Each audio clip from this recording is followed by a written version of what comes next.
সাবধান সাবধান সাবধান। আমি বারবার বলছি, যাদের 26 সালে অনার্সে নতুন ভর্তি হয়েছো, তোমরা কিছুই জানো না। তোমরা এখন বই কেনার কোনো দরকার নাই। বই কেনার আগে সতর্ক বার্তা এই ভিডিও সম্পূর্ণ শেয়ার করে দেওয়া, কারণ সবাই যেন এই বিষয়টা জানে।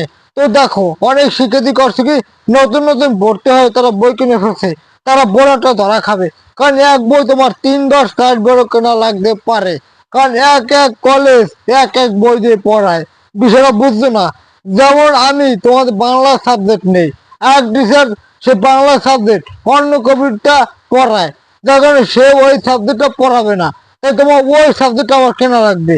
তাই এখনই বই কেনা কোনো দরকার নেই।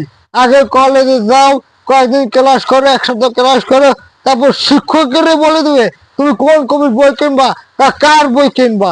তো এখনো বই কেনার কোনো দরকার নাই। আগে ক্লাসে জয়েন করো, তারপর তুমি বই কিনবা। এই বিষয়ে আমি আবারও সাবধান করছি, কারণ একটি বইয়ের দাম কিন্তু 1000 টাকা। তাই সাবধান হও, এখন বই কেনার কোনো দরকার নাই।